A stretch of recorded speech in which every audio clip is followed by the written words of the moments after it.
experience from cancer. Somebody with a lived experience from cancer. Where are they in the room? If they are here, asimame tafadhali. Yuko pale. Sawa. His Excellency, Mr. President. My name is Esther Wanjiko, a stage 4 breast cancer survivor, and this is my 4th year.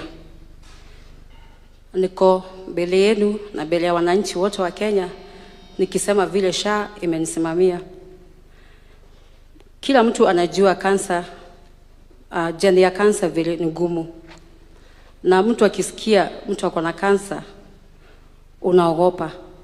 Na wewe mwenye umeshikwa na kansa unagojea kukufa. Sababu ya live experience yenye watu wameshapitia. Lakini niko mbele yenu kusema kansa inaponywa, inapona, na usiogope kutibiwa kansa sababu SHA inasimamia, na mimi am a beneficiary, and I thank God and I thank you Mr. President kwa kuleta hii scheme ya SHA.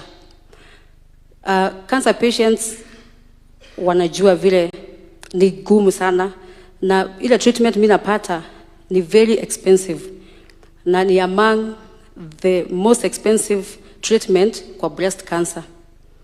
Natumia dawa inaitwa Herceptin, na nikianza treatment 2023 it was costing 135,000 after 3 weeks. You are supposed to take that medicine after 3 weeks. Now wakati huo sikuwa na pesa, na hiyo scheme nyingine ilikuwa inasimamia treatment ya cancer, so I had to do a fundraising which costed me iligaramika tu, ilisimamia tu just 2 sessions. So after that nilikaa tu nigoje nikufe, but fortunately nikakaa after sometimes bila treatment na nika give up. Hatimaye nikaongeleshwa na watu, nikasaidiwa na watu, tukaanza kwenda the kienyeji way. But wakati SHA ilikuja ndio nilianza treatment, na even now I'm under treatment. Hiyo Herceptin tunapata saa hii tunapata weekly, na through collaboration ya SHA with the government with La Roche, hiyo treatment imepungua mpaka from 135,000 to 40,000, ambapo SHA inasimamia everything. Kuna dawa nyingine tunatumia inaitwa Zoladex, saa hii iko bei kali, tunaomba pia ishukishwe ndio tuweze kupata dawa. Pia saa hii ukienda kwa kila boma in Kenya, hakuna mtu utasimamisha hata kwa barabara umuuliza kama ako na rafiki ama familia imeguzwa na ugonjwa wa kansa. Kweli si kweli? Ni ukweli. Kila familia, kila mtu ukimsimamisha atakwambia rafiki yangu ako na kansa, mama yangu ako na kansa, baba yangu ako na kansa, brother yangu, anyway. Kansa imekuwa ni kama disaster. So tugeomba hata kama SHA inasimamia, wacha dawa zikuwe free kama za HIV. Tuko tayari kukunywa dawa. Dawa ndizo hazipatikani, na wenye wanapata ziko very expensive. Wacha hiyo tu ya Herceptin peke yake. Zingine tunatoa kwa pesa kwa mfuko. Situmii Herceptin peke yake, natumia dawa inaitwa Zoladex, natumia Anastrozole, natumia na dawa zingine. Then Mr. President, kuna hii after treatment kuna palliative. Umemaliza treatment ndio, umeambiwa uende nyumbani. What next?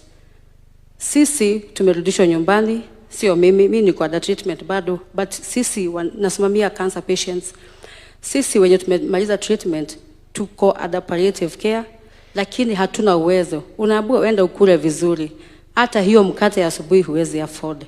Unaambiwa kula a lot of greens, hiyo hata pesa ya kupata hiyo greens hauna. Kazi ulifutwa, bwanako walikutenga, bibi yako walikutenga, kazi imeikwisha na uko nyumbani, utapata hiyo matibabu na hiyo chakula namna gani? So tunaomba kama umeshikwa na kansa na ulikuwa umeajiriwa, tupatie tu nafasi nyinyi waajiri wetu, tufanye treatment, then tukuje tuendelee na kazi yetu, sababu sikupenda kwangu kugojeka, na pia wewe unaweza gojeka. Usinitenge sababu niko na kansa, usiniweke kando sababu nimeshikwa na kansa. Kansa si ya mtu na hakuna mtu anaitisha. So tunaomba after cancer please. Kuna palliative, tusimamiwe. Another thing, vitu zimekuwa bei kali. Mimi ni patient wa KNH, Kenyatta National Hospital. Tumeongezwa pesa ya kuona daktari from 1,050 to 1,550. Tulikuwa tunakosa hiyo 1,000. Tumeongezwa 1,500. Ni wengi hata wanakosa mpaka transport ya kutoka kwa nyumba kwenda kupata hiyo treatment. Then nimemwambia aongezewe 500 from 1,050 to 1,550. Tunaomba hapo utuangalilie vizuri. Tunaomba sana sana. Shukran Esther. Asanti kwa kutuelezea your own experience. Let me at this juncture, do we have any of Maybe before we go to the next, just for clarity, Shikuku has said we need to do more to make sure that equipment are available in more of our facilities. I know we have a program with our county governments. Yesterday, the faith-based hospitals also said if it is possible for us to consider them in the supply of equipment under our NEST program, it would be a good thing. And I think that is what Shikuku was saying, that we need more facilities with the correct equipment for purposes of treatment. Waziri, would you have some ideas on how we can make equipment much more available in more hospitals? What is the strategy? Because I thought we have a plan.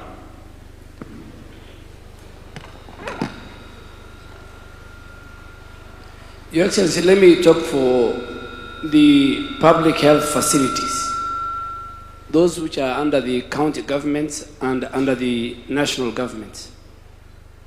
It is very easy to place equipment, and we have done that in over 239 facilities across the country in major equipment. We are only having a MRI in 2 facilities, which we now intend in the next 1 month to upscale to about 20. So we get requests from our county, our counties, because we have signed an partnership agreement between us, the national government and the county and the vendors. And we're going to now reach out to the faith-based. But just on 2 things, and I'm very happy the lady who was speaking on behalf of the cancer patients. The reduction, the cost of care in Kenya is a problem we must all discuss. Government, the private sector, pharmaceutical companies. And what she says from 135, that particular drug, to 40, is as a result of an MOU the Ministry of Health have signed with Roche, one of the biggest pharmaceutical companies. And we are going forward to do the same with Pfizer. Pfizer, as a pharmaceutical company, supplies most of the essential medicines in our country. So the president of Pfizer is coming to see you next week. But I have done a rider that before he comes to see you, the condition is that of the essential products that his company sells to Kenya, there must be a price reduction. So equipment, Your Excellency, I agree. We're going to upscale. Finally, Shikuku said about system, and I agree with him. There are facilities that tell our citizens that the system is down. And I want to give this to Anthony, and Mercy knows. Our systems downtown is very fast, and facilities level 5 and 6 and even up to PHC, we can tell. But there are facilities in our country, and I really want to speak to our citizens. Do not fall into the trap when you are told the system is down so that you pay out of pocket. This is a message we must pass to our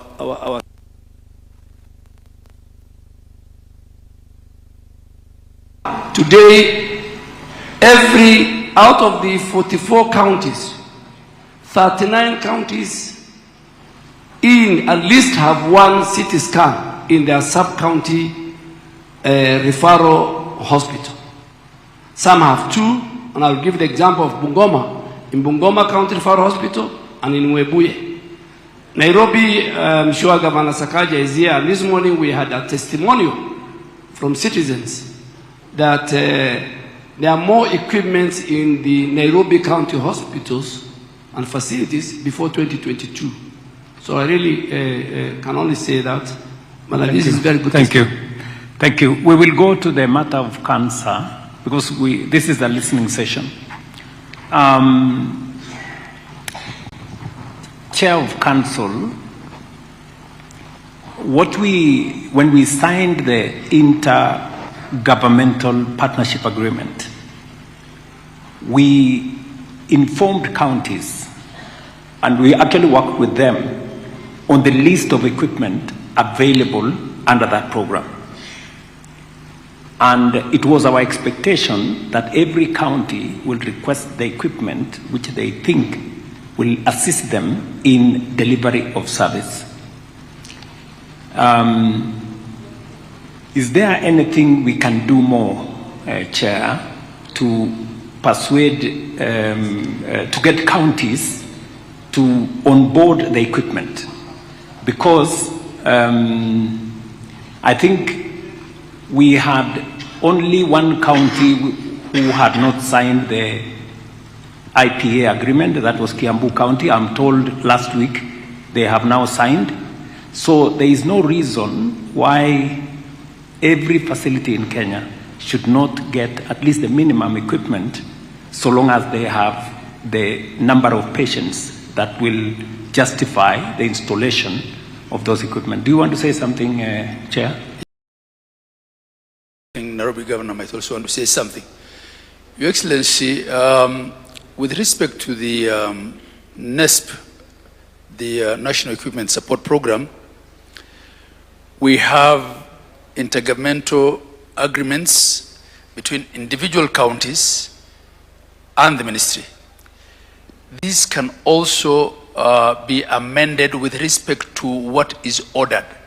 If a county that had signed up for 5, say, equipment realizes that they need more, nothing stops them from signing an addendum to request more. And I know in my county, the more we have upgraded facilities, we have actually increased that request. And for a place like Nairobi, I'm sure the governor is going to speak, where traffic of patients is not a problem, there's no reason why, for instance, Nairobi cannot have more facilities with more equipment. The cancer centers have been more regional, save for places like Nairobi. In the rest of the country, they have been at the, what we used to call the general hospitals at the provincial level. But now there is a lot more counties. By the last count, at least 28 counties now have a level 5. Initially, level 5s were only at the provincial headquarters. I would now expect, Your Excellency, each of these level 5s to set up cancer centers and to ask for equipment through NESP so that we can further decentralize cancer treatment, Your Excellency. Thank you. Thank you very much. Governor of Nairobi, something has been said about Mbagathi, but I know for a fact that Nairobi County is among the counties that we have supplied quite a bit of equipment. Governor?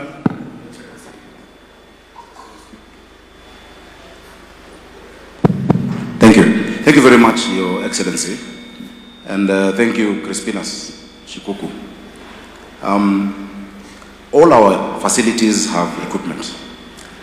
But what we want to raise, Your Excellency, is, and I'm very happy about this very candid discussion, where you have provided medicine, we have provided medicine as counties. Nairobi, a hospital like Mbagathi had X-ray even before the NEST program. It's a big hospital. We need to sort out what we call the weakest link And it's a problem across the country. Your Excellency, let me start with an example. The time I went to Tasia, Kwandege, level 4. And I knew that we had just applied medicine the day before. When I was leaving, a young man, you know, normally they comes and says, Governor, nimekuwa hapa jana, dawa nimeambiwa hakuna. So I said, no, I know those medicine. Give me that list. When you look at what has been asked for, and I forced the opening of the store, it was there. But somebody told him, hakuna dawa, enda kwa ile chemist across the road, because either they own that chemist or they're getting a cut from that chemist. Mara mingi, like today, there's no hospital that should say it has no medicine, for sure. But many times, that weak link is the human link of some unscrupulous people, and we've taken many for disciplinary, and I know my colleagues have gone through the same, who will tell a mwananchi that the machine is not working. I know for a fact Mbagathi has functioning X-ray and all that equipment, including from NESP, all our, I think 45 or so facilities, all level 5 and 4s have been stocked. But how we sort out the place where you're told the machine is not working, because the person telling you that is getting a cut from that private facility for referring people to that facility. Now, there are options we have, Your Excellency. One, we can have a helpline where if mwananchi ukiambiwa hakuna dawa, tuambie, nimeambiwa hakuna dawa kwa hospitali hii na huyu. Nimeambiwa mashina haifanyi, nimeambiwa kwa hospitali hii na huyu. If you can work with the DHA for that, then we can isolate the individuals, because, Excellency, you can set systems, you've set. Equipment we have put. Machines ziko. Dawa tumeweka. That weakest last link, which is in major part, and many of our health professionals are very good. But there are few too, si ni kweli? Ama nasema story yangu. There are few who, because of corruption, which is what we must deal with, anajua akirifa Luton atasema nimetuma Shikuku. If Shikuku comes and pays 5,000, 2,000 ni yake ama 3,000. Excellency, that is the problem. But in terms of equipment, we have them in all our facilities, Excellency. Thank you very much, Governor. And I think it is a point of feedback from what Shikuku has said, that we have a challenge that we need to sort out. And that challenge we are going to sort out if citizens also help us. So I think what Governor Sakaja is saying is, if you go to a facility and, like, for example, what Shikuku was saying, Mbagathi is a public facility. He was referred to a private facility to undertake a certain procedure, because whoever referred him, because I know Mbagathi, Mbagathi cannot be among the hospitals without an ICT machine or X-ray machine for that matter. But because that reference benefits somebody in some way, we should, therefore, with the assistance of DHA, be able to work with citizens. If they go to a facility and in the facility they are told either this equipment is not there, go to the next, or this medicine is not here, go to the next, they should be able to verify. This is homework for us. This is feedback for Mercy and for Anthony and the PS and Minister, for us to go and figure it out and work with the counties to make sure we get rid of that mischief. So thank you very much, Kuku, for that. Now, the second one is Wanjiru. Wanjiru has very emotionally talked about cancer and the support we are giving them. I remember very well the MOU that Duale has referred to when we were negotiating with the manufacturers to bring the price of that particular cancer medicine from 135,000 to 40,000. Because our argument was, as government, we have a pool of patients. We need to benefit from economies of scale. and they agreed to bring the price down substantially, actually to a third. There is a catalog of more equipment. Because of where we are today, and this is important for Wanjiru and all of us to know, that there is power in us negotiating as a government. It is the reason why we agreed with the counties that instead of every county going to negotiate with suppliers on their own, let us pull together. We will provide leadership so that we negotiate as a block. That way, we have greater power of negotiation. So, to the point of Wanjiru, we've managed to do with one company, Pfizer. I met the president of Pfizer once. I'm doing another appointment with him because quite a substantial part of the medicine that we are using comes from Pfizer. And our engagement with Pfizer now is that they will not be supplying our facilities individually. They will be supplying us collectively. And that is the point why Duale is saying we are going to engage them this time round so that we can negotiate the prices the same way we negotiated the prices for Roche and all the others. So to your point, Wanjiru, we have understood your feedback. We're doing something about it to make sure that we bring those other prices down. But there is one more thing that Wanjiru has said which we have to answer. Wanjiru has said that there is another 1,000 that has become 1,500. And I think she is saying that it is not covered by our SHA. What do we have to say to that? Somebody help me, whether PS or who? Because, yeah?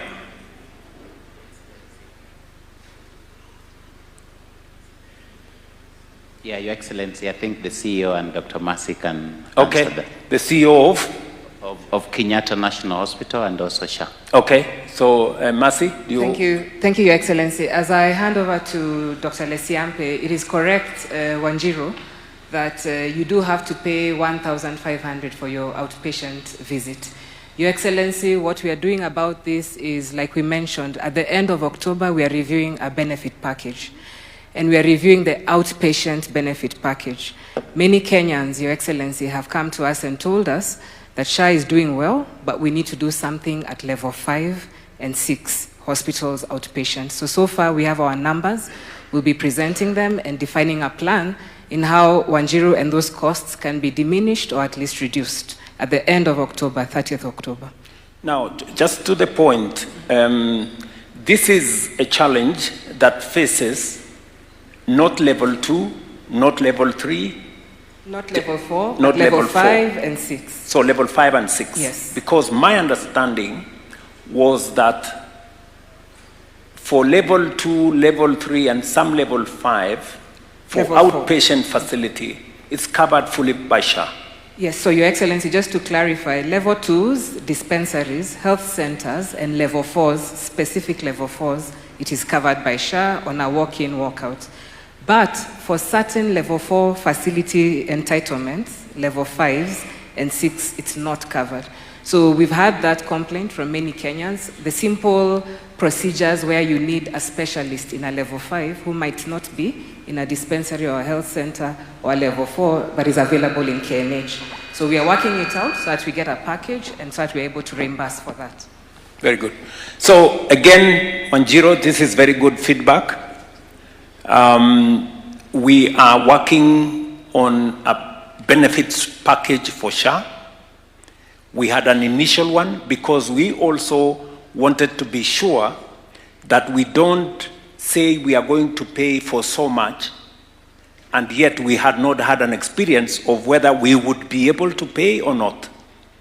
With the benefit of a year and a half of working with the benefit package that was there, We are now ready for a review on areas that citizens like you, Wanjiru, has come back to us and say, there is this pain point on my visit for cancer treatment.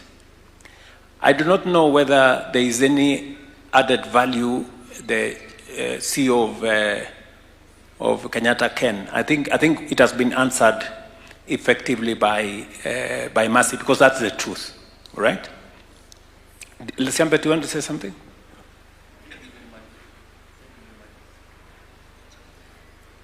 Continue.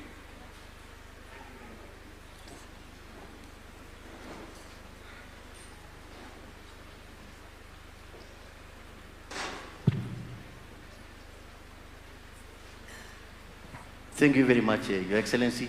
I don't think I need to add anything. We are going to see how by the end of October that this package can be reviewed so that we can assist some of these patients. These cancer patients go through very, very difficult times, and indeed that's why we have gone ahead at Kenyatta National Hospital to introduce a golf cart. In fact, we have 2 golf carts at Kenyatta National Hospital, which receives these patients at the bus stages, and indeed take them to the cancer center. Those who go through chemotherapy, some of them after that procedure are usually very weak, they are fragile, and then we take them back to the bus stage. In fact, including the KMTC bus stages. We also use the same golf carts, which is actually does not use fuel, is actually electrical, does not cost us anything, and we navigate them through all the different areas of the hospital.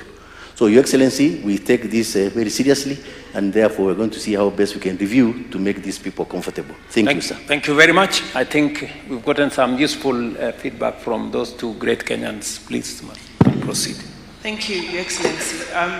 Because of what was said of the referrals, if the facility, the public facility is working and a patient is referred out, chances are it's a healthcare worker that is doing the referral. So I think we bring in the healthcare workers now to give their comments also on that particular issue and any other that they may have. Any healthcare worker in the room? There's a hand up there.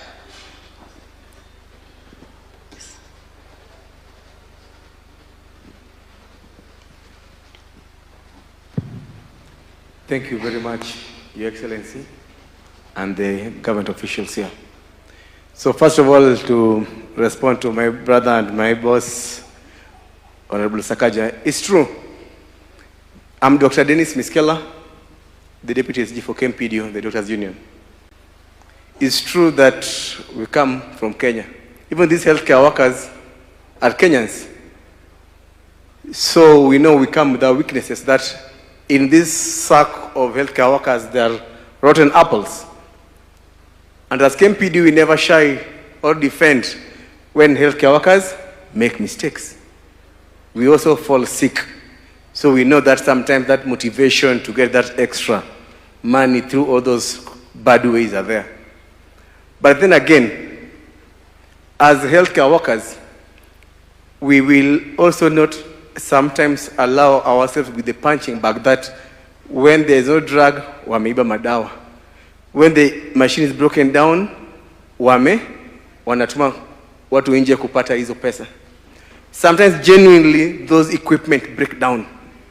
Sometimes genuinely those drugs run out. So let us not punch the healthcare worker.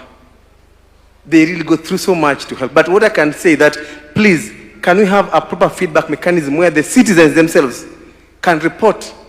Because even this debate, Your Excellency, about SHA not working, it's not because SHA is not working. It's because somebody has paid for SHA, but when they go, apart from the consultation fee, they have to buy drugs outside, do ultrasound outside. They get frustrated. So what do we do instead? Why can't we have a setup where the governors can promise this summit that drugs will always be available? Not every time you see a lorry bringing cartons, they're bringing the drugs that we asked for. If we could ensure that when a patient walks in through the hospital, and I'm glad that DHA has put that system, that when you walk in to when you walk out, you don't pay for anything or buy anything outside. But to expect citizens to come and pay for SHA, then everything else they buy from outside, is a problem. But as I move to something else, that right now the healthcare worker is the most demotivated cog in UHC. Why do I say so? Because on the pillars of UHC, there are certain things. Financing is one of them, and SHA is doing a pretty decent job on that, I won't lie. We have negotiated the US government deal funding around the HIV and TB. Perfect. Financing, we are doing a good job. On the issues of KEMSA reforms, 80%, 90% fill rate, perfect. We are doing a good job on that. Infrastructure right now in this country, within 5 kilometers, there's a hospital. And we just saw a deal of 13 hospitals, 300 beds being done in almost 13 counties. A decent job. ICT and record keeping, good job digitization. The biggest challenge that we must face is the human resources of healthcare. As we sit here, 33 counties have not paid salaries. That's a fact. And they have to pay rent still and go to work with fuel. As we speak here, we have healthcare workers who on the 9th of every month can't access care because governors have not sent money to SHA. SHA has locked them out. So you offer services that you can't get yourself. As we sit here, people are on strike because certain counties, after Ministry of Health availed 8.6 billion to absorb UHC workers, the counties refuse to take them. So we must discuss. Yes. We must discuss as a country, and I really read your manifesto back to back. You say that you have felt the pain of the healthcare worker, and you promise to be a neutral arbiter without compromising devolution. And this beyond 2030 discussion, we must let Kenyans decide, are they happy with how health is being run in this devolved system or not? We are not fighting devolution. We are not fighting devolution. But why can't we let primary healthcare, level 1, 2, 3, be run by the counties? Then the complex, expensive 4, 5, 6 be run by the Ministry of Health. So that if the counties fail, then the 4, 5, 6 is working. If the 4, 5, 6 fail, then the 1, 2, 3 is working. To give Kenyans a reprieve. That's all that we're asking for. Make care for us, the healthcare workers, so that we can care for the patients too. Thank you. Thank you. Thank you. Thank you very much, Dr. Miskela. Allow me to have a nurse. A nurse. Yes. Okay, maybe we can listen to a nurse and then we can respond to Dennis because he has raised a very fundamental issue by way of feedback. We have a nurse on this side? Your Excellency, to protocol observed. I want to begin by saying that, Your Excellency, if there is something you did in this country that will always remember you, is to bring that man in the Ministry of Health.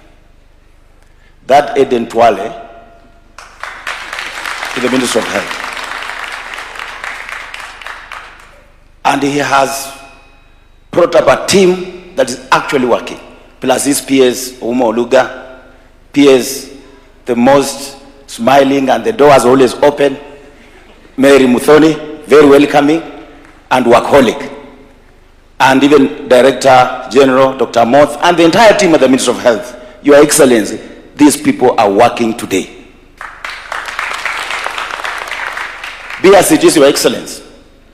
We can say we have, first I want to admit, because I must speak with a clean hand, I was one of the serious critique of SHA when it came up. And you know, you used to ask me, it is you who brought SHA because it is us that formed this government. Our issue was not about the services to be provided. Our issue, I was being pushed by the people I was leading. They were saying 2.7 was high. But I can admit to you, Your Excellency, that SHA works. Every month, I spend about 100,000 shillings supporting my people in my constituents. I pay between 6,000 and 12,000 every month. Everyone telling me I'm sick, I say, have you registered SHA? No, I cannot pay your hospital bill. Go, get assessed, send me the assessment, then I pay, you go get treated. It is working. Only that we have a few people who are very poor, they can't afford. You assess, somebody tells you, I have niko na nyumba ya mapati, kumbe the husband built a house and he died. So they give you pay 8,000, yet you cannot afford that. Maybe that's the area that may want to be revised. Your Excellency, I want to thank the Minister of Health. We have had problems, as my colleague said here yesterday. Every year we have been having problems at Minister of Health internship. We fight, we destroy things, the Minister of Health. There is one particular year where we broke things, the Minister of Health, and the interns were surcharged. Today, as we are talking, under the leadership of your Apple CS, Honorable Eden Twale, there is no breakage, there is no mandamano on internship.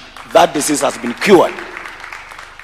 Secondly, Your Excellency, the issue of universal health coverage, which you and your brother, former president, employed during COVID-19.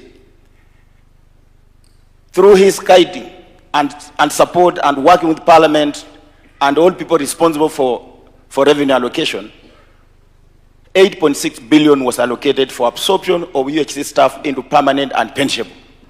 But as we speak today, nurses in this country are on strike because the county government have refused to absorb these UHC staff. It is our prayer, Your Excellency, that national referral health facilities have acute shortage of nurses and other healthcare workers. Since you have the money, why can't the Ministry of Health just take these nurses and other health workers to the national health facilities? Your Excellency, we can talk about medical products and technology, health information system. Of course, the health information system, Your Excellency, has worked very well. You know, that's why yesterday you said that Kinamugos have been removed from the system. I will want to say, under that health technology, health management system, they should be linked to the medicines and even equipment, so that if Governor Sakaja has supplied medicine to Hospital A, there is somebody somewhere who is in charge of looking at the system and knowing that this medicine is in stock. So that if a client goes and is told this medicine is not there, and he calls that number you want to establish, a person who is not in that hospital will be able to call that hospital and say, our system shows this medicine is in stock. Why are you not giving out to the public, the patients? For us as nurses, we are happy because, Your Excellency, our services we don't refer. Nursing services we cannot tell you go and get it outside. We will give it because we always have it. So we may not be actually affected by that. Your Excellency, a demotivated workforce, a workforce that has not been paid, cannot deliver services. As we talk today, yesterday, Your Excellency, you said all the county government received their share of revenue for the last financial year, 100%. County governments today, Your Excellency, have not paid statutory deduction and third-party deductions. They have not paid loans. They have not paid pensions. Some have not paid loans in the last financial year. As we speak today, August is coming to an end.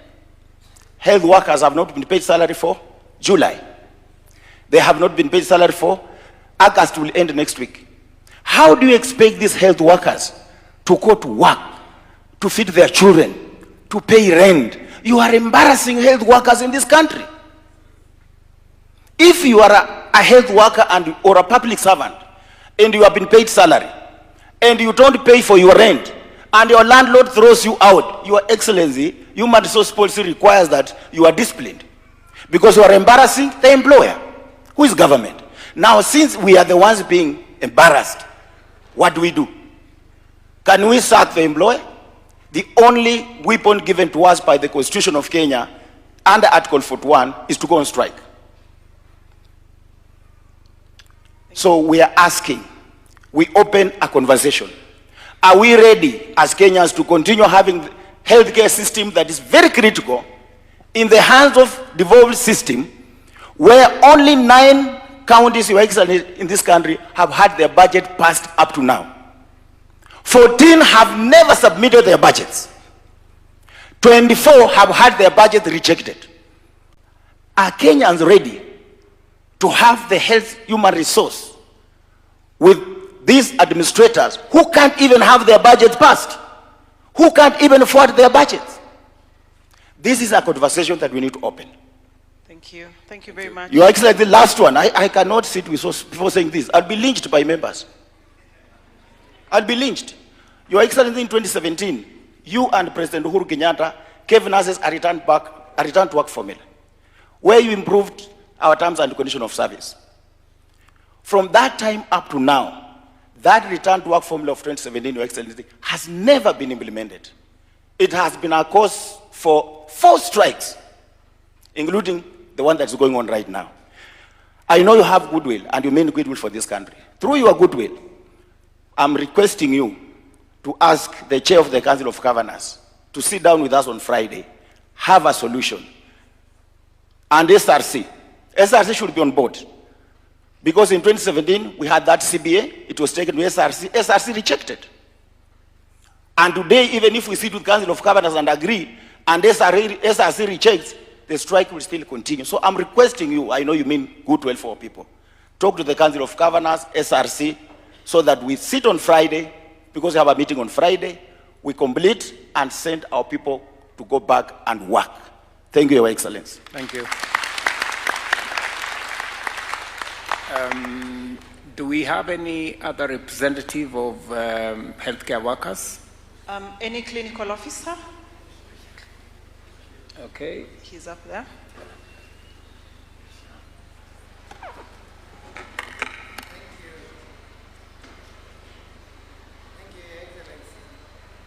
Proceed. Proceed. Yes, and I'm very excited, Your Excellency, to be here today. I think the other time we met, Your Excellency, before you became president in Catholic University, I'm the one who gave you the memoranda on behalf of my good friends from the unions. And we have the other unions for public health and the other unions within the health sector with us here today. Your Excellency, there is something that you promised, and I remember you said that we keep the photos, so that in case you forget, we remind you with the photos. And Your Excellency, I think now I'll have to delete it. I was keeping it, but I never actually expected that we would have this forum. And you know, this is the first time we are having the head of state seated with us to discuss the matters health. We have been, as the unions for healthcare workers, even from the time our peers, Dr. Oluga, was a unionist like myself, Your Excellency, we were asking for health to be elevated to be a national agenda, and you have done that. And you promised when we met, you said that you are going to push for bold and deliberate reforms, and I'm happy that today, even those who are critical, and Your Excellency, I was one person who was critical at the start. One thing we agree on, they are bold and deliberate reforms. Maybe the other things that we are discussing is the implementation of the same. But where we are now, and you'll note that now the criticism has gone down, is because we have seen that it's working. I want to pick it from where my brother Ms. Keller and Seth Panyako have left. And sorry, I forgot to introduce myself. I'm Peterson Washira, the National Chair, Kenya Union of Clinical Officers. There is an opportunity within the Constitution, even without having to reverse ourselves to the national government. Under Article 189, the one that has been used to have cooperation agreement between counties and national government, it also provides that we can actually have joint authorities, either under the 47 counties or the 47 counties with the national government. And because what we are looking for is a unified system to manage healthcare workers, so that we have uniform standards across the board, for us, Your Excellency, we see a quick opportunity that if you can be able, through the Intergovernmental Coordinating Summit, deliberate under Article 189, it is actually possible to have a joint authority to be able to manage the health workers across the 47 counties under one authority. And Your Excellency, I must thank you because you inaugurated the KHRAC, the Kenya Health Human Resource Advisory Council. Since 2017, when the Health Act was actually enacted, this very important body that looks at the healthcare workers' welfare and the many things that are taking us on strike was very dormant, did not even have a board. But you took the step and you put it in place. And now we have an opportunity to be able within that system to provide some of the solutions that are needed for the same. So Your Excellency, for us, because you promised that you are going to be an arbiter, what we request is that you assist us so that we can have a joint authority. Within this joint authority and within the mandate of the KHRAC, we can be able to bring our specialists from the counties to that authority so that they can be available across all the counties, because the Health Act 2017 provides that our specialists are supposed to be a national asset. And that means that they should be available across the country. But with the current setting, that is impossible. If we have an authority, then they will be under that authority and can be deployed across the board. Lastly, Your Excellency, it is not only nurses who are on strike. We also have clinical officers, public health officers, and all the other workers other than the doctors. And especially the case of clinical officers is much easier because we had already agreed on a CBA, but there are some counties that have taken long to sign. We were supposed to sign on 2nd of February, and there was an invite from the Council of Governors. But as we sit here, only 16 counties have actually signed. We don't understand why the others have not signed. And it's something that, Your Excellency, if you can be able to mediate, we can be able to conclude very fast. Thank you, Your Excellency. Thank you, Peterson. Now, that's quite a handful of manenos, but I think it's very good feedback. Let's begin, and I agree that machines, computers, medical commodities are all good. But without the personnel, they remain items.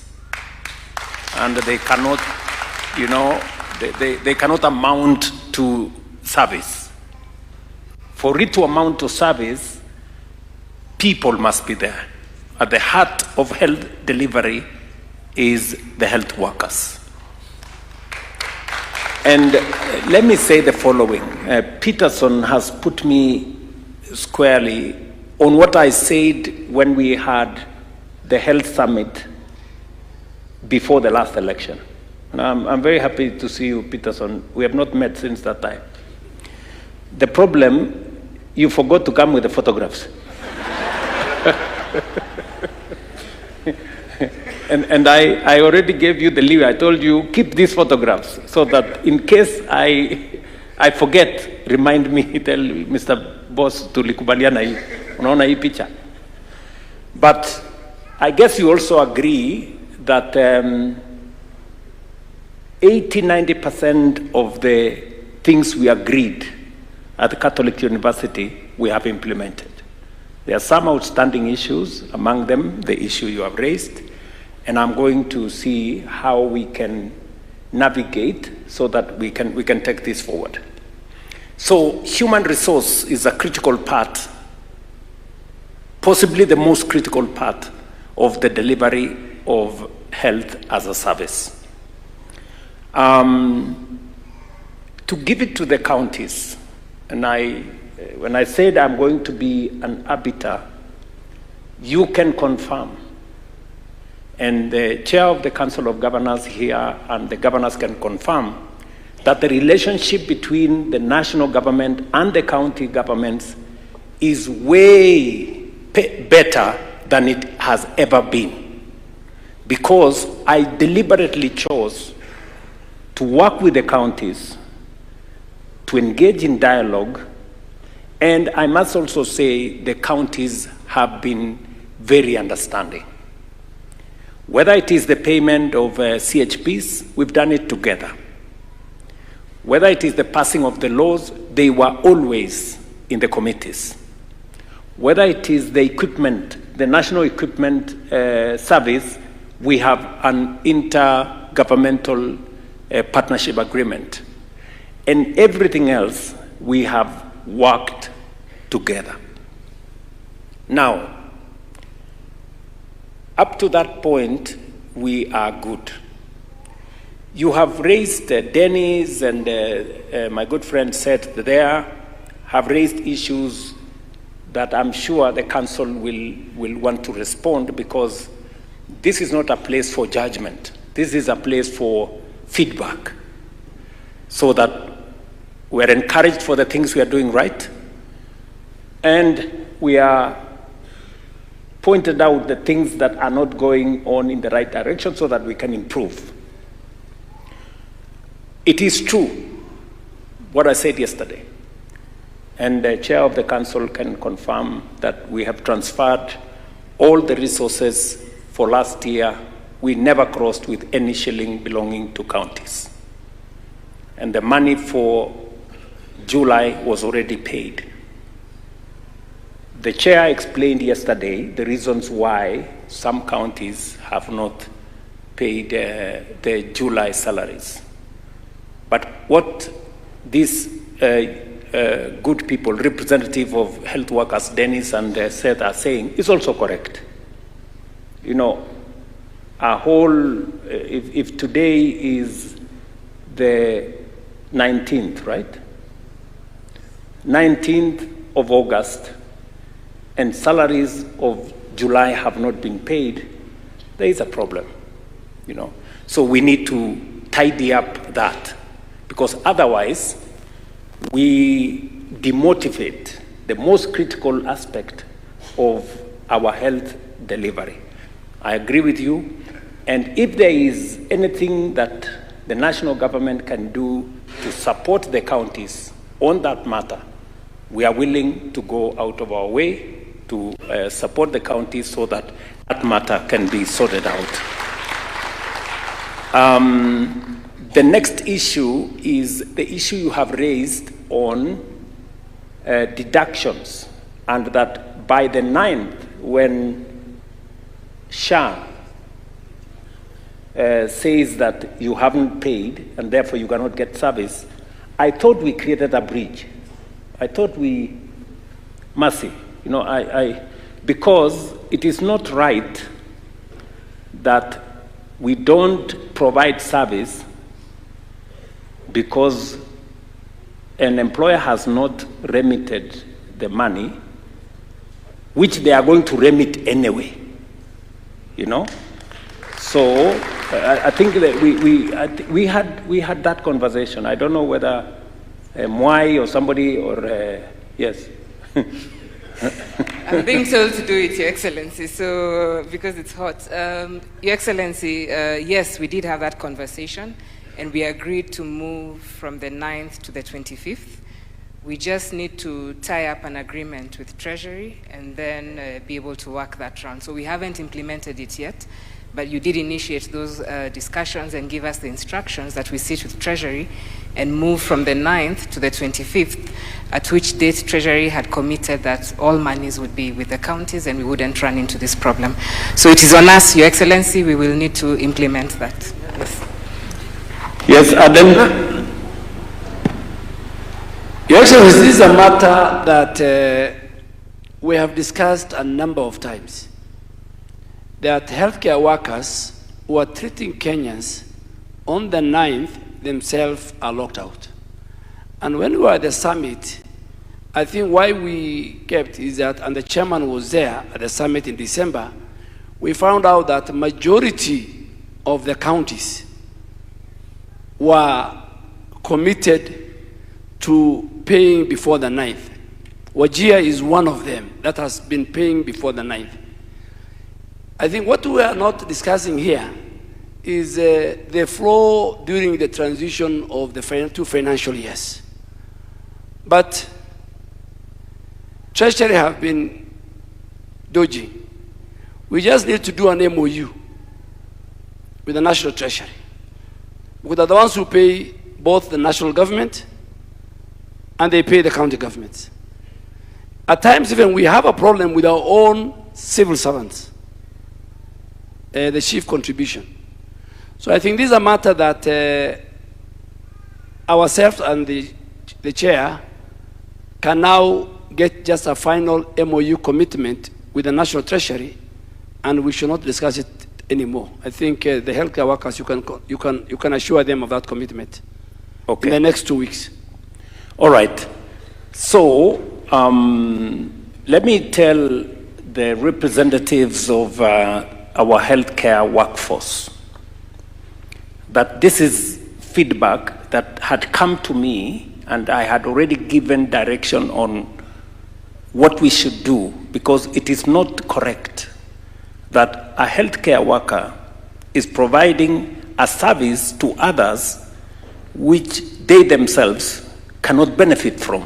It's a contradiction. And secondly, this is a healthcare worker who has a contract. They are not about to run away in between the month. So whether it is the 9th or the 20th or whatever, they will pay finally. So to the good people, Dennis and Seth and Peterson, that is good feedback. I will deal with it. And we will make sure that no health worker is locked out on account of the county having not remitted their deductions, and then we will see how to work this out with the counties, right?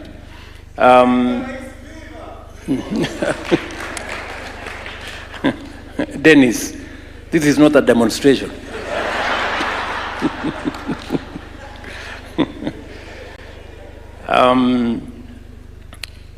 Then the third issue which has been raised, and I will give you, Chair, I will give you time to respond, and also Abdul Samad. The third issue, by way of feedback that has come to us, is the outstanding CBA agreements with nurses and with the other health care workers, and the need for us to bring on board the Salaries and Remuneration Commission. The Salaries and Remuneration Commission, as we all know, is an independent institution, but we will socialize them to the need for us to have an agreement with the Council of Governors and with the health workers. So again, that is some homework for me. I will make sure that the SRC comes on board. I'm sure the Council of Governors will also do their bit, and they are here, they will speak for themselves. Finally, is on the issue of the staff, former staff of UHC. We did make available resources to transition these good people to permanent and pensionable. We made the resources available. We just have a minor issue between us and the counties, which we should be able, I think, Chair, ladies and gentlemen, let us sort this out.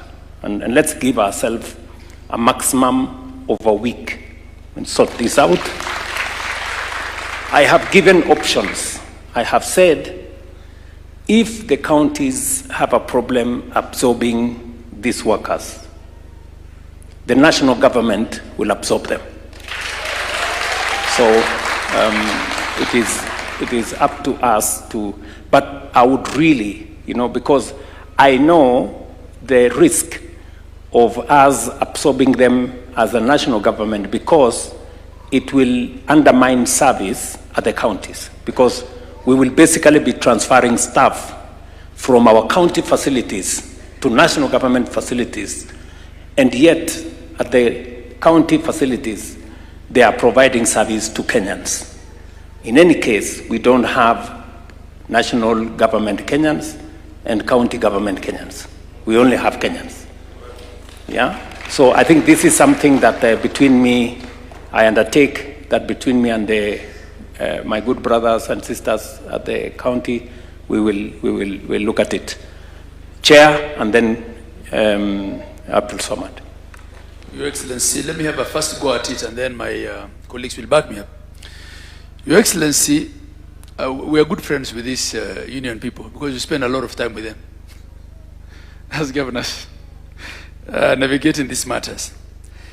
But the things said here should not take away from what counties have been able to achieve in this sector.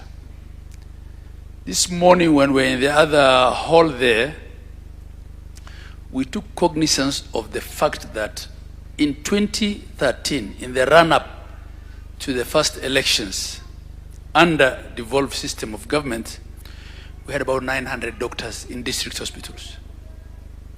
Today we're talking of close to 5,000 doctors in county hospitals. Your Excellency. Your Excellency, you very well know that I'm a returnee governor. I served in the first term. I was out for 5 years and I'm now here. I inherited Wajir with one doctor. I think that one doctor is here. Dr. Somo, I don't know whether he's here. He was in the hall today. Today, we have over 70 doctors, of which over 20 are specialists. I remember advertising for a consultant 3 times, and no Kenyan was interested to come and work in Wajir. And I went and sat in the office of General Kaiseri, and I said, you need to give this Ethiopian doctor a work permit because he's a consultant. I can't find a Kenyan consultant. And that Ethiopian doctor was the only consultant in my county for years until we sent our own doctors to go and specialize and become consultants. He died in a road accident. He's called Dr. Janai. People know him in the medical profession. So the things people say here about counties and devolution are not, it's not what it is, Your Excellency. Your Excellency, there are things, I think this reaction, first of all, emanated from what Governor Sakaja said about people being sent to private facilities, and I'll respond to that last. It is true, Your Excellency, and I said it here last night. Since you came into office, we have not had instances of crossing over and merging finances of one fiscal to the other. It was very ordinary in the past for June allocation to be paid in July or in August. We have our June money. We have our July disbursement. But there is another matter, Your Excellency, of the treatment by independent officers and commissions, and especially the matter of COB with respect to county government. We have asked for an IBEC, which His Excellency the Deputy President chairs, and IBEC will happen on Monday. This will be one of the issues that will be discussed. As for those counties that are yet to submit a budget, Your Excellency, those are the vagaries of democracy. Budgets are drawn by the executive, but they're approved by the county assemblies. And sometimes they take their time. And they sometimes, you know, and we don't meet certain deadlines.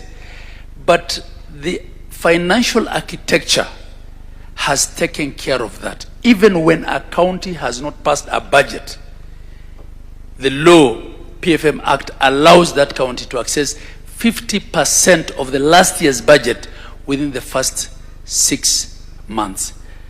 So those are things that we will navigate. This particular incident here of 33 counties not being able to pay salaries, as I said last night, is just as a result of the fiscal year transition from one to the other. Once all these budgets are approved and uploaded into IFMIS, it happens once a year, so it will not be an issue. Most of the time in the past, it has been an issue of disbursement and releases of money. In this particular case, Treasury has disbursed. We are having crossover issues, which we will deal with on Monday with COB and at IBEC. Your Excellency, on the issue of CBS, As far as I'm concerned, Your Excellency, the only active issue, strike, which is not in all the counties. Nurses are not striking in my county, for instance. We have talked to them, and we are doing their promotions. We have promoted most of them. They have no issue, they are at work. But in some of the counties, I know nurses are striking. The CBA that they're asking us to enforce today, Your Excellency, and I can easily provide a copy to you, was signed in 2017. 2017. And when they came to see me, I also blamed their leadership. I said the clinicians came and formed a union after this CBA, and they still had their matters largely sorted out. If there are counties that have not signed, because we have already made that commitment at COG level, that's an issue you don't have to call a strike for. You just need to speak to me and tell me which counties. But, Your Excellency, this CBA of 2017, I asked the union leaders, how many chairs of council have been here? President Ruto was not even the president then. How many ministers of health have been here? You are raising it now. But the amount we're asking for is what was to have increased from 2017 to date, when a shilling has not increased. So we met as a leadership and we made a very good offer. And we also told them how we will move to where we ought to be. Given that nothing has moved, not a dime, from 2017 to date, and they are to come back to us on the offer that we made to them. As chair of council, I am determined to ensure that we have an understanding with the nurses. But I want to say here now that the CBA, which they are asking me to effect, was signed in 2017, and nothing had moved on it. Your Excellency, the question of whether health should be managed at national and county level is a constitutional matter. But I just want to give you an analogy, Your Excellency, because there's another elephant in the room, and that's the one of supervision. And Masakhela is my good friend. Your Excellency, every time, because no sitting president of this country understands Kenya more than you do, because no one visits the periphery and every county more than you do. Whenever there is an attack of some sort, a bandit attack, an opportunistic attack by Al-Shabaab in a place like Mandera, Wajir, by virtue of proximity to the boundary, teachers, some of whom are 300 kilometers from where the incident happened, come and demonstrate in front of TSC to be demanding to be taken out of the region. Yet the incident happened where? 300 kilometers. 300 kilometers between here and Busia. So it's something happening here, and somebody in Busia asking to be transferred out of Busia because of insecurity. Those are the shenanigans we will be dealing with if we go the way Masakhela wants us to go. Counties have no problem managing healthcare. 5 or 6 of His Excellency's cabinet secretaries were governors managing counties. There is not a single governor today who cannot manage a docket at national level if he gets the opportunity from His Excellency the President. That is not the problem. The problem is systemic issues that we have to deal with. The approval of funding by COB and the like. Your Excellency, coming to the last matter, which is the matter of conflict of interest. Conflict of interest. And I know this is a very, very, and should I say, sensitive matter. Your Excellency, the problem you have in this country, which is a good problem, is that you are running a very democratic country. And democracy limits your hands in dealing with certain things, just the way it also limits my hands as a governor. We have a situation in our counties where doctors who have been trained with government money, some of whom are consultants that counties have been paying their salaries, and sometimes they're away for as many as 5 years. I have one who was away for 9 years. He's specialized and specialized further. And then COVID happened, he stayed longer. When they come, what do? They set up specialist clinics next to our hospitals. And they want to use the government salary as a retainer, as a safety net, but earn more money running their private practice. And these are the issues that we're having with our doctors. And I do want to raise it here, but we're having a frank conversation. Those are the issues that we need to deal with. If you are in public service, there's a clip that's going around the last 2 days. I don't know whether whether you have seen the pediatrician in Turkana. A Kenyan, I don't know whether that was on national TV, saying he met this pediatrician in Turkana who does 4 days a month in Turkana. He does 4 days a month. Your Excellency, is it fair for the Kenyan taxpayer to pay a consultant 400,000, 500,000, and there are consultants who earn 700,000? I know consultants who earn more than deputy governors, Your Excellency, and I can provide you with this data, to work for 4 days a month. I think those are the things we need to discuss with.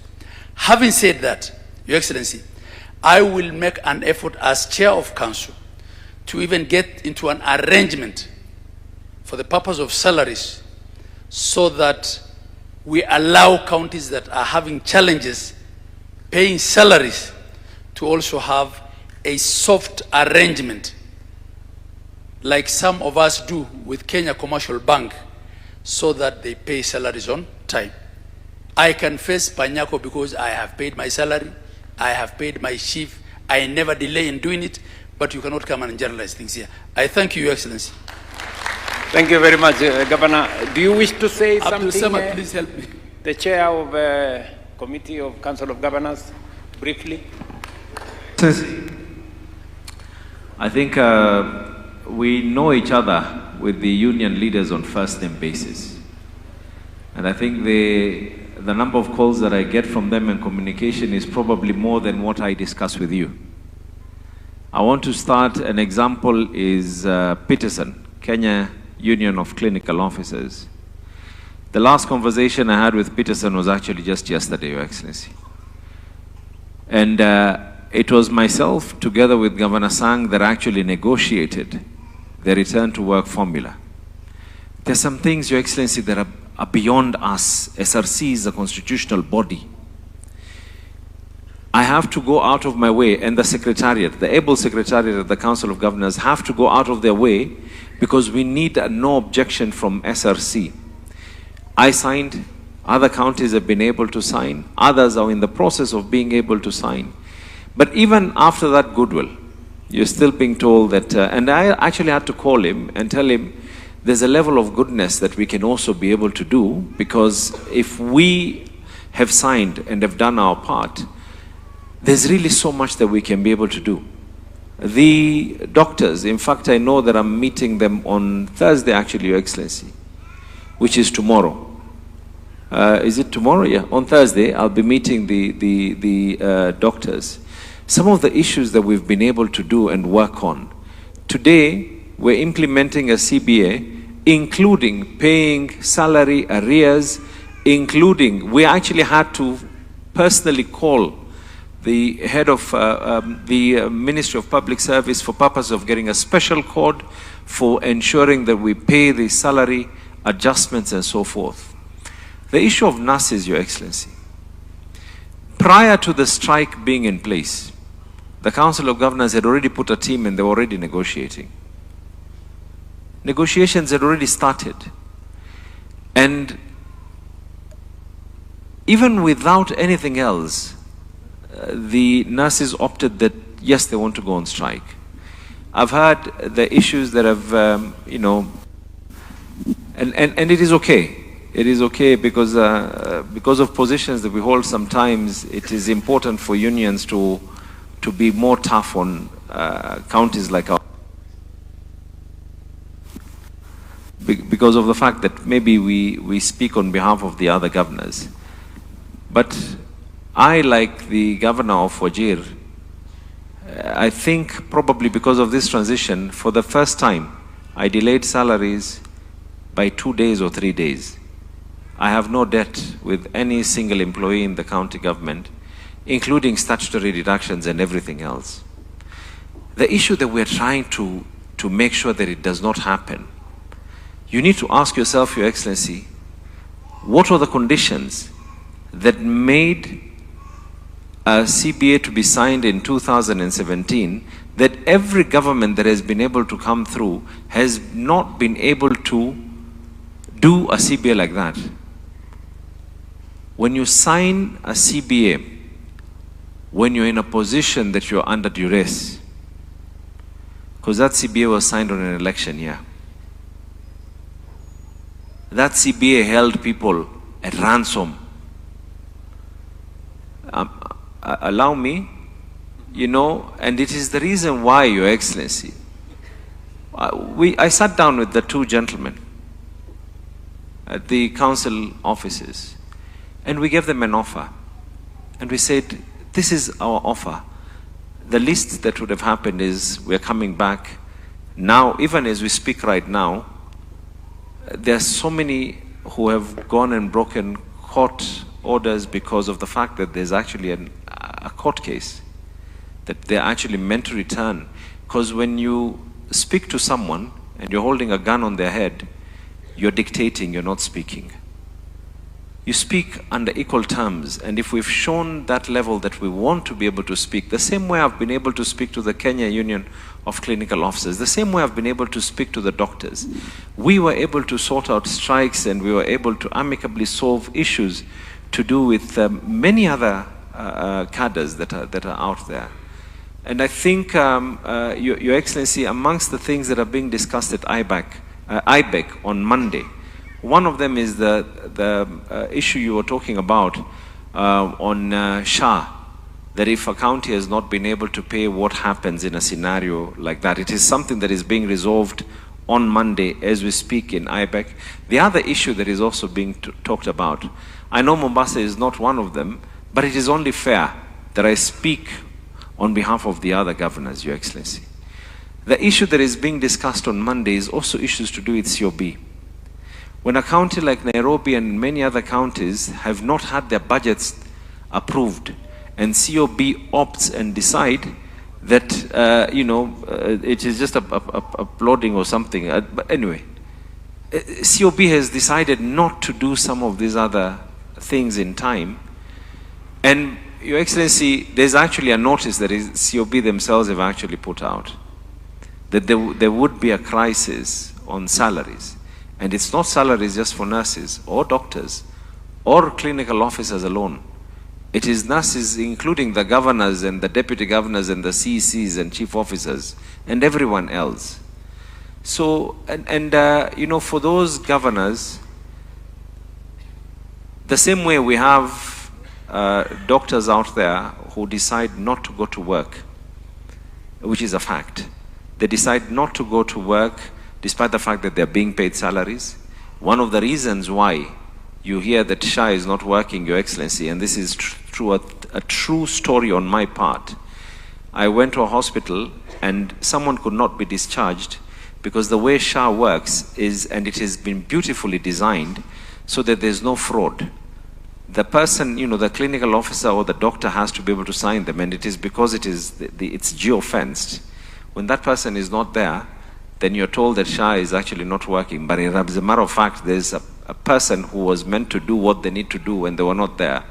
Now, as much as there are doctors who spoil the image, if there's one or two who have decided that, you know, they're not paying statutory deductions, as my chair has said, that is the price of democracy because someone voted for them. It does not mean that the system is wrong. It means that there's someone who did wrong. We do not know the kind of president we'll have after 2032, Your Excellency. We pray for your long life up to 2032 that we take. But what happens when we get someone else who's going to be rogue? Does it mean that the system will have to be now reversed, that things have to go back again to counties? Have we not had situations where this country has had teachers' strikes and teachers' national government? So, Your Excellency, this is a conversation, and I think the issue of human resource is something we need to sit down, and I'm glad you've actually given us a deadline and a timeline. There's a discussion we're having with CS Duale on the issue of UHC. There's no one who does not want. It is only that we do not want a situation where we can have a problem of continuity. That is all that we are saying. But we value every single healthcare worker, we value every sweeper, we value every fireman, we value every single employee who works for our county governments. And please, let's reciprocate on the same. Thank you very much, Your Excellency. Thank you, Chair. I think that is a fairly balanced conversation from where I sit. Very balanced. I think everybody has said their piece, and very respectfully, but also very authoritatively. And I think we have agreed on a way forward on the CBS that are outstanding. What I must say is, even as we agree here, I am a very big supporter of the Salaries and Remuneration Commission. We must respect their mandate because they help us to balance between recurrent expenditure and all the other expenditures. So even as we negotiate, let us take their view into account so that we balance things out. I agree with the Council of Governors that sometimes we have challenges with the approvals from the Comptroller of Budget, and I'm happy that you have set up a meeting for Monday so that that can be ironed out and we can have the counties to discharge their responsibility as is expected of them. Let me say two final things on this matter. There is somebody who said that there is an issue about how much, I think it was Panyako who said, some people, when they go and they are being means tested, sometimes they do not get the right,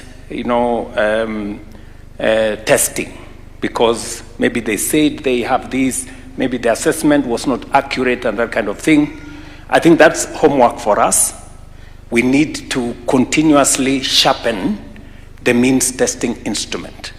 That is homework for at least my office, especially Mwai and the professionals who work with me, so that we can assist the ministry to sharpen the means testing instrument. Is that correct, Mwai? Yes.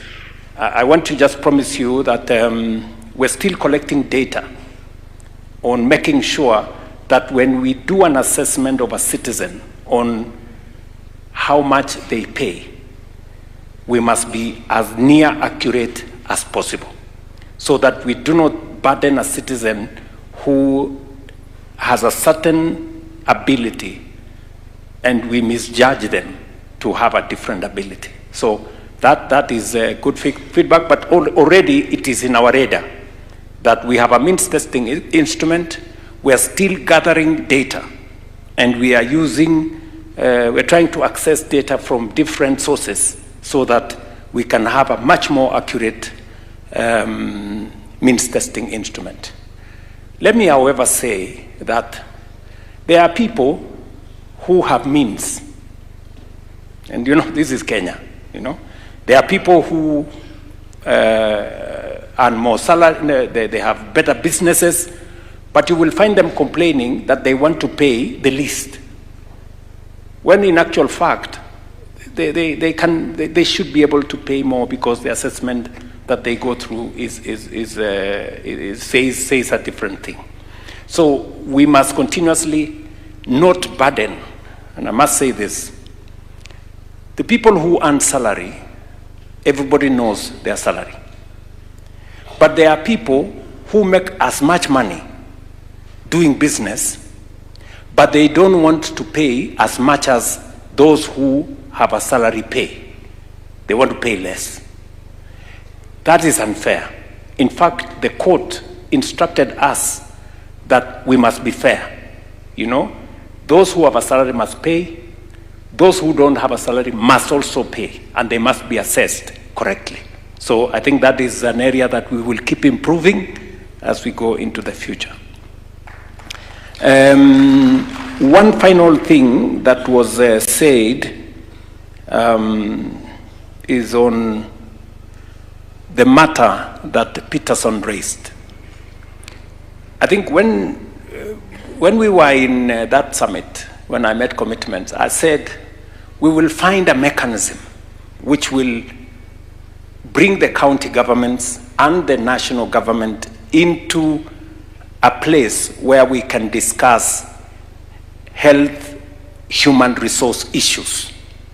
You remember Peterson? And that is the reason why we set up the KHRAC, right? The Advisory Council. Maybe it is not doing exactly what, maybe it's not very effective.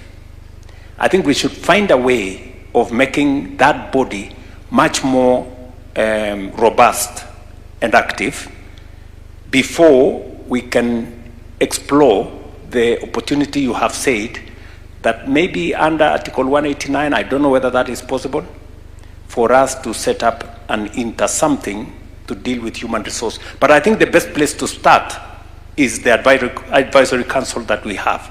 Let's see whether we can put some energy into that organization and see whether we can manage the human resource issues collectively as the national government and as the county governments.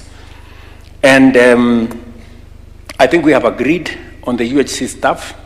Within a week, myself and these good friends of mine, governors, we will agree on how these workers are going to work and move forward. We have also agreed on statutory deductions. That is my homework. That I will sort it out. We have to, because it's not right for us to deny citizens who are working access to health on account that their deductions have not been received by us, yet they have already been deducted, and they will be paid anyway. We must find a solution. With the Treasury, without Treasury, Aden Duale, please sort that out. If you need some ideas on how, look for me. I will give you some ideas. I think those are the issues. I don't know whether they are Mercy. Thank you, Mr. President. I think we have discussed the healthcare workers quite comprehensively. Next, I'd like us to have a conversation on renal care. It's an important conversation because in there are issues of non-communicable diseases such as diabetes and hypertension that can cause, complications on renal care. The issues of dialysis, the issues of transplant, and also the immunosuppressive medications that transplant patients sometimes require. So I think we can unpack all of that and have a conversation around it. So we can start by somebody with their lived experiences on renal care. All right, you're already up. Please, the floor is yours. Thank you, Marcy.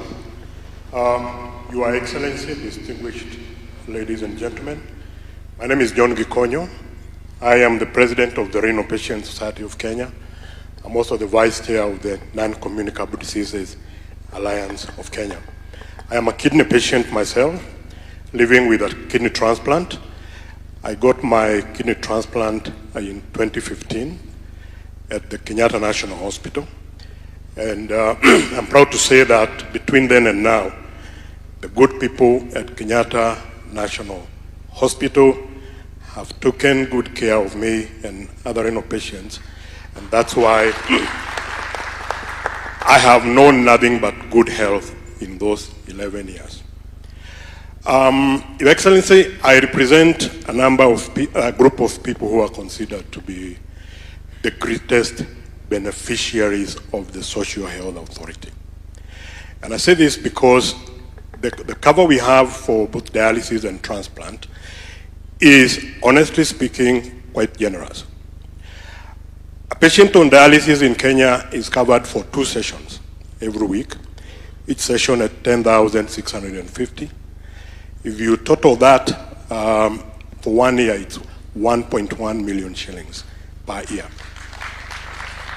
Now, a lot of people would not be able to pay 1.1 million shillings to pay for 2 sessions per year. And therefore, the 7 or 10,000 people currently living on dialysis literally owe their lives to the Social Health Authority, and we don't take that for granted.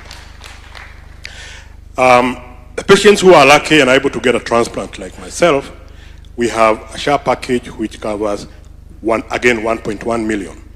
That is for pre-transplant evaluation. Then there is the transplant surgery itself. There is the donor nephrectomy, that's removing the organ from the donor. And then there's a post-transplant management. If you total up all those figures, they come to about 1.1 million shillings. And therefore, we are very grateful to the government and to SHA for this package. And we would like to encourage SHA to continue supporting us.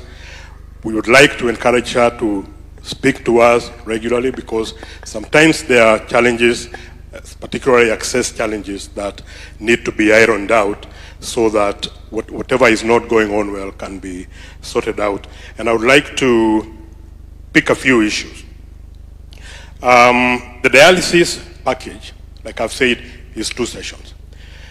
But if a patient gets admitted, if a dialysis patient gets admitted to hospital, they are only covered for 1 session.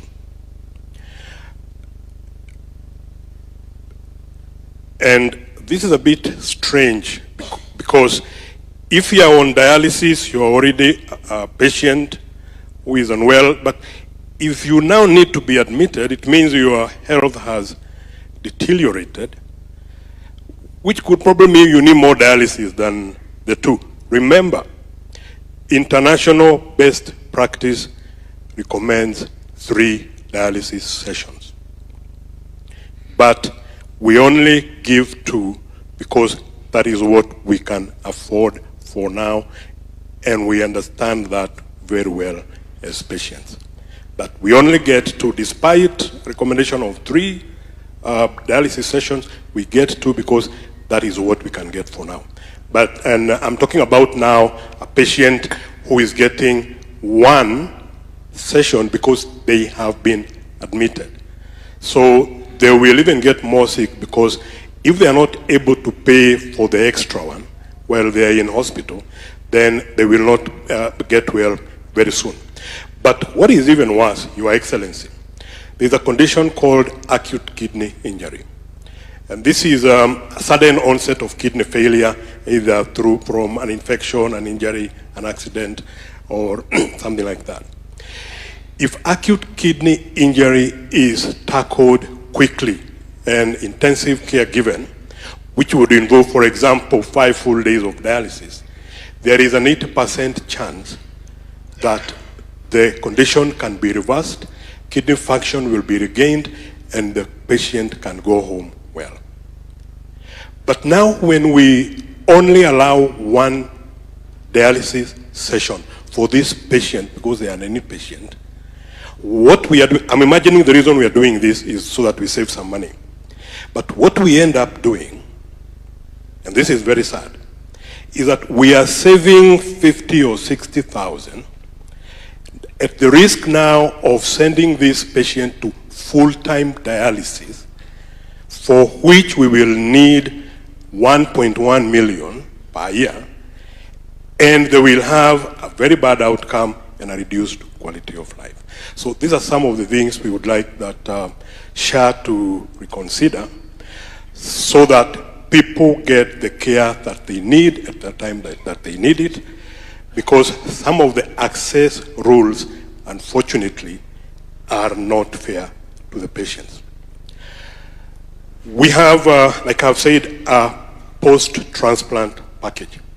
This is a package which supports now the medication and the clinics that we need after transplant. I would like to thank your government and SHA because this is new. This came with SHA. We had a dialysis package and a transplant package before with NHIF, but when SHA came in, we made a plea and it was accepted. We now have pre-transplant evaluation and post-transplant care. That we attribute to your government and Social Health Authority. Again, we have some challenges with access. Some of them are from the system, particularly the DHA system. We have a very, very cumbersome system where we have to give a lot of paperwork.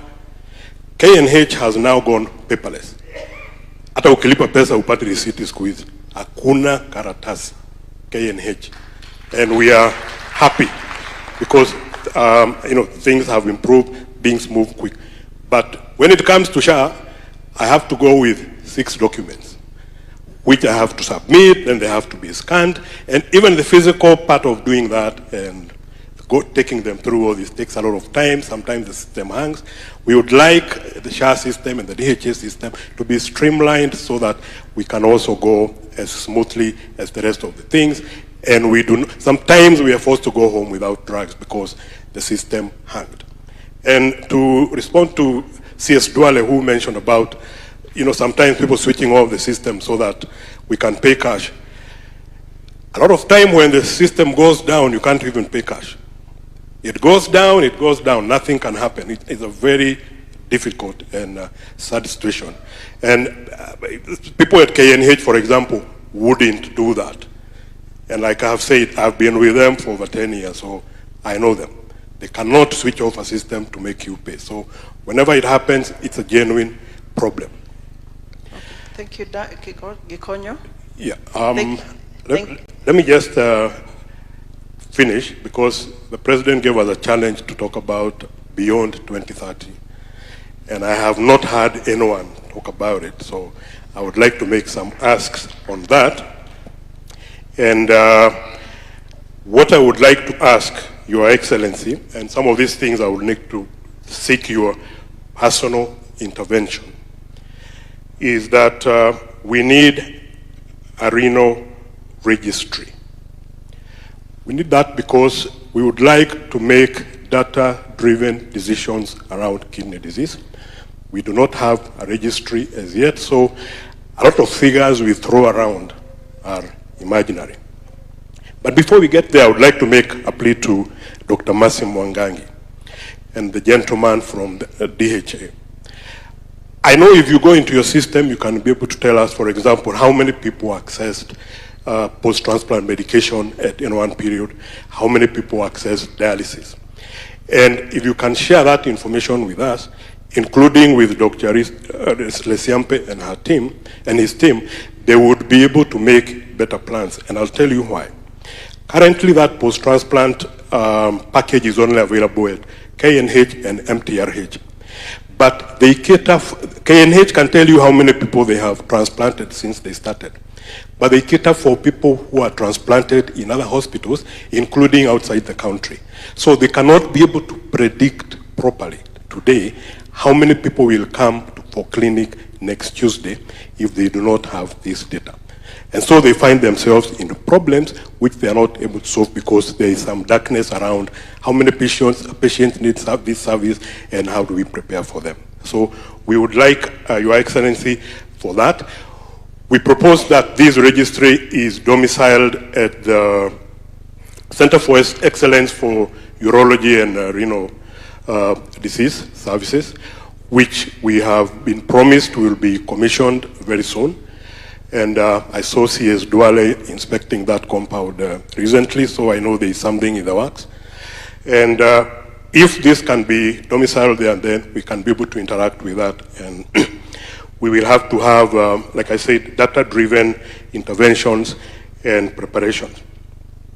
Now, I would like to bring to your attention, Your Excellency, that the Kenya Blood Tissue and Transplant Service has, for very many years, been trying to come up with a deceased organ donation program. And the reason we are doing this is because currently, if someone needs a kidney transplant, they can only get a donor from within the family.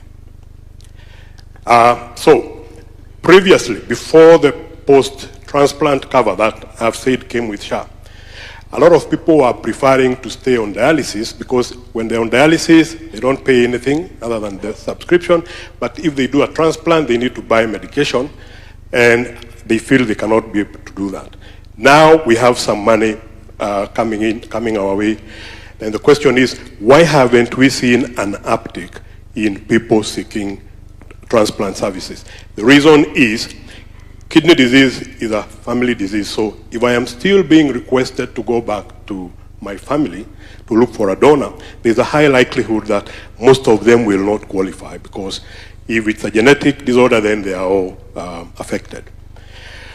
And that now keeps people on dialysis, because the only exit from dialysis is a transplant. So if you cannot get it, you're stuck in dialysis. We think that your quality of life will deteriorate if you are on dialysis for more than 5 years.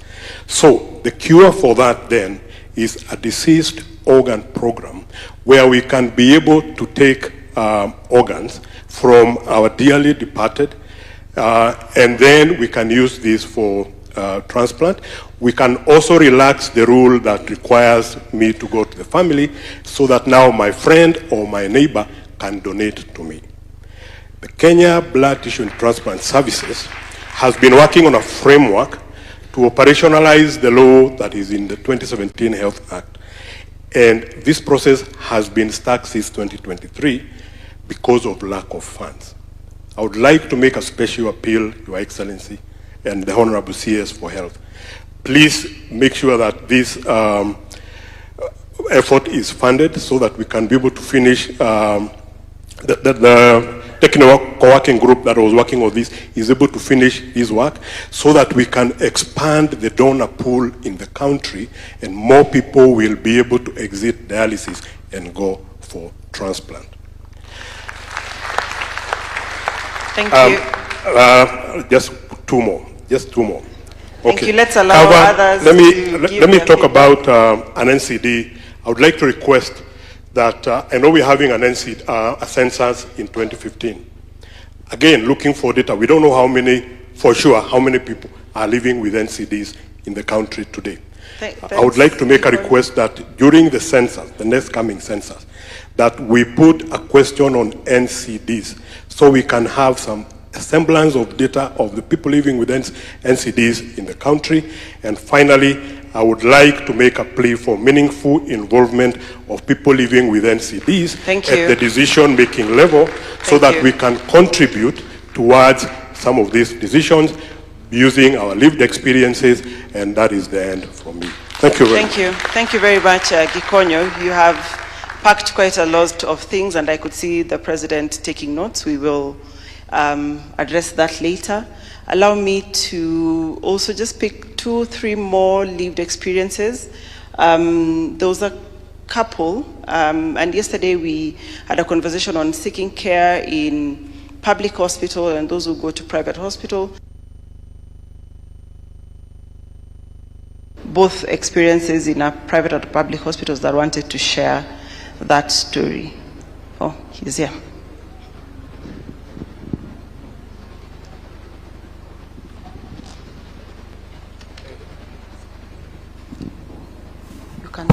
You can just come. Thank you, Dr. Masu.